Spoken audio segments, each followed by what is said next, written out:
Ramachandra Mission personnel, respected colleagues and respected my students. So, Madam Garu, Sir Garu, గత నెల నుంచి మనకి ధ్యానంలో మెలకువలు, ధ్యాన స్థితి, దాని వల్ల వచ్చే లాభాలు మీకు చెప్తూ ఉన్నారు, మీరు చూస్తూ ఉన్నారు. ఇది మన వొకేషనల్ కాలేజీలో జరగడం చాలా శుభపరిణామం. మీ స్ట్రెంత్ని, మీ ఐక్యూను మరియు మీలో ఉన్న డివైనిటీని బయటికి తీయడానికి ఇది చాలా ఉపయోగపడుతుంది. ఈ ప్రాసెస్ అంతా గమనిస్తుంటే నాకు భాగవతం ఎవరు రాసింది భాగవతము?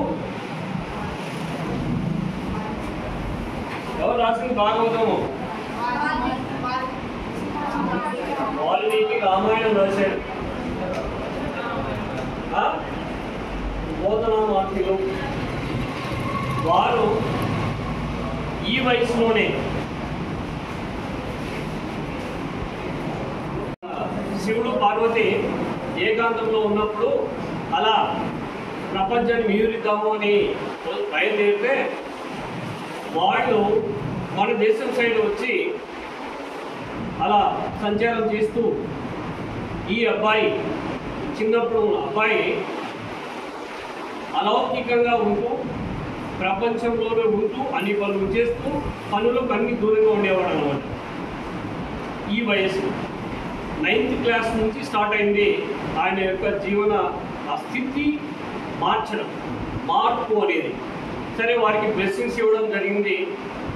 సాంస్క్రిట్లో ఉండేది తెలుగులో రాయడానికి ఉపక్రమించి మనకి ఆ భాగవతాన్ని రాయడం జరిగింది.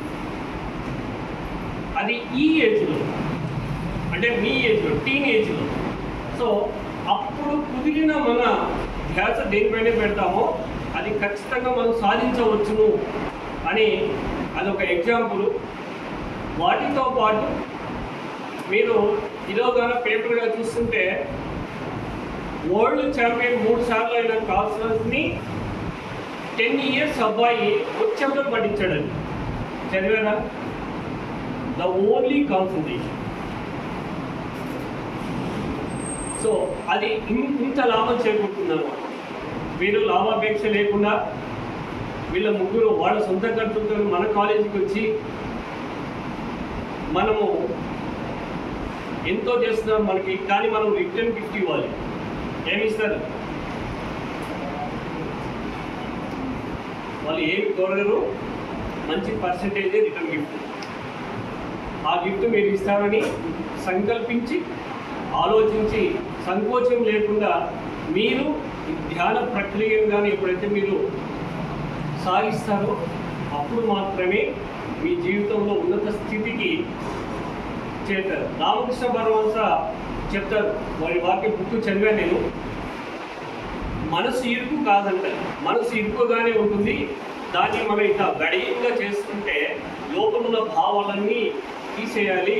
అప్పుడే మనము మనిషి నుండి మహామనిషిగా మారవచ్చును అని రామకృష్ణ పరమహంస చెప్పారు. వారు రాసిన ప్రీఫేజ్లో చదివండి. ఆ విధంగా మీరు తయారు కావాలి. ఆల్రెడీ మన కాలేజీ స్టేట్ 2nd తెలుసు కదా మీ అందరికీ. 82% ఎప్పుడూ లేదు. ఒక సైనిక్ స్టార్ అవార్డు వచ్చింది మనకి. సో ఇదంతా మీరు చేసిన కృషి అండ్ మీతో మేము కూడా చేసిన సమ్మేళనమై చేసిన కృషి. ఇది ఈ సంవత్సరం నేను ఇంకా ఎక్స్పెక్ట్ చేస్తున్నాను. సో ఇలాంటి ప్రక్రియలు, యోగాసనాలు అయితేనేమి, ధ్యానం అయితేనేమి చేస్తే మన జీవితంలో కూడా మనము గొప్ప స్థితిని చేరుకోవడానికి చాలా దోహదపడుతుంది. అండ్ రామచంద్ర మిషన్ టీమ్కి thanks sir. Madam thanks sir. So share your views. Correct wrong అని ఏమీ లేదు. మీకు ఏదనిపిస్తే చెప్పండి, నో ప్రాబ్లం,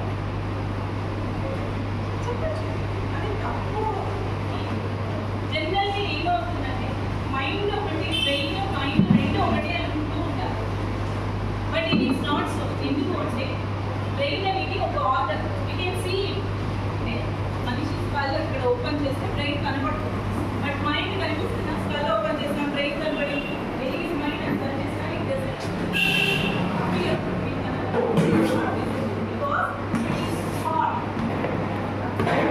ఆలోచనలే మన మనసు దాన్ని మైండ్ అంటారు.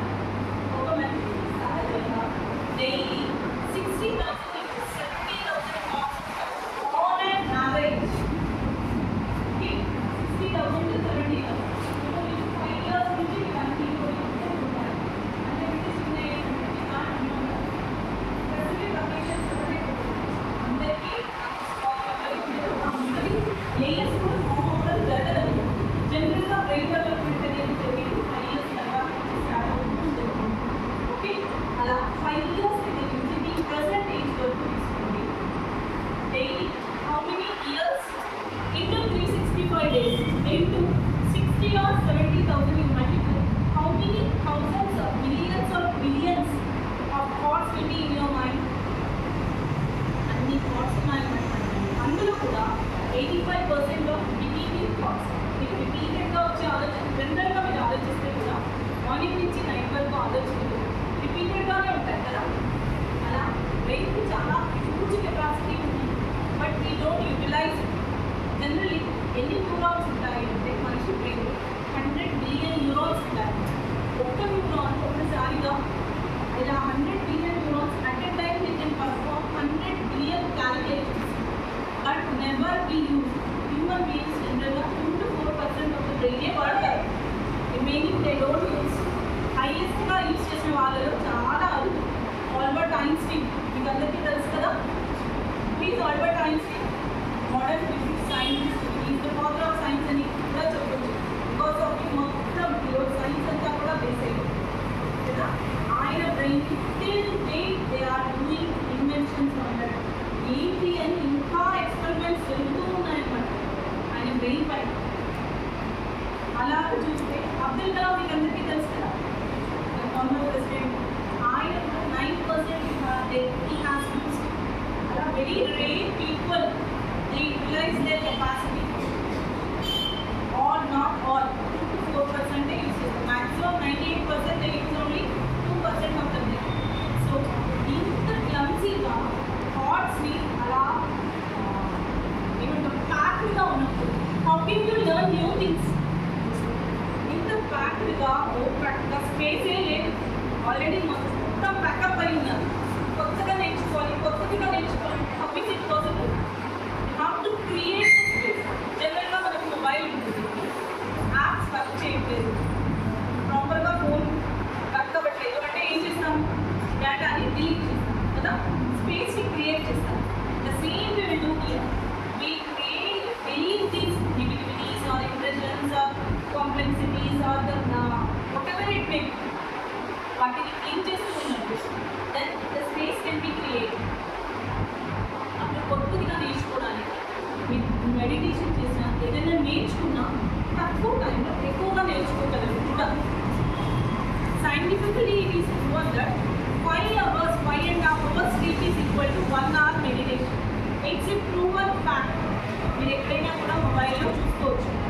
ఇంకా 5.5 hours ఇంటర్వ్యూలో ఒకటి 1 hour మెడిటేషన్ చేయడము, రెండు అంత రిలాక్స్గా ఉంటుందన్నమాట. 1 hour మెడిటేషన్ చేస్తే మీరు అంత ఫ్రెష్గా ఫీల్ అవ్వగలరు. ఓకే, సో మీరు come to is the procedure of. జనరల్గా నేను ఇప్పుడు ఒక వీడియో కూడా చూపిస్తాను. ఎలా అంటే ఈ ప్రొసీజర్ ఏంటి let me explain. Everyday evening ఒకే ప్లేస్ మెడిటేషన్ కూడా మేము ఒకే ప్లేస్లో కూర్చొని చేయండి అని చెప్తాను. ఎందుకంటే చుట్టూ అట్మాస్ఫియర్ కూడా మీకు అనుకూలంగా అయిపోతుంది. పూజ కూడా మనం ఒకే గదిలో ఒకే చోట పూజ చేస్తామా? Same meditation also in the same place and cleaning వేగా కూర్చొని చేయండి అని చెప్తాం. As we are cleaning process అంటే క్లీనింగ్ ప్రాసెస్ని మనం నిర్మలీకరణ ప్రక్రియ అని కూడా అనొచ్చు అనమాట. ఓకే, ఈ నిర్మలీకరణ ప్రక్రియని మొదటి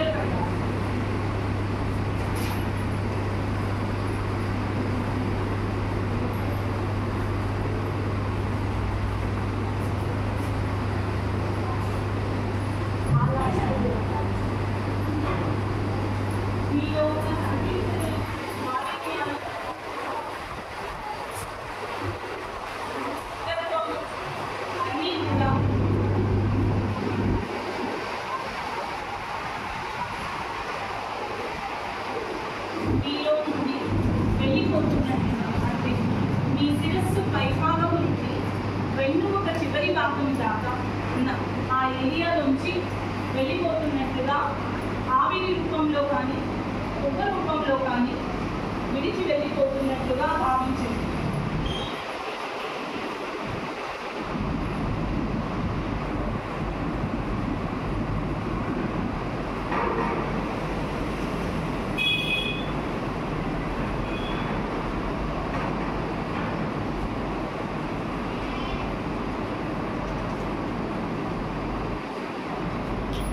వాటన్నిటినీ మీ యుద్ధ సంకల్పంతో నిదానంగా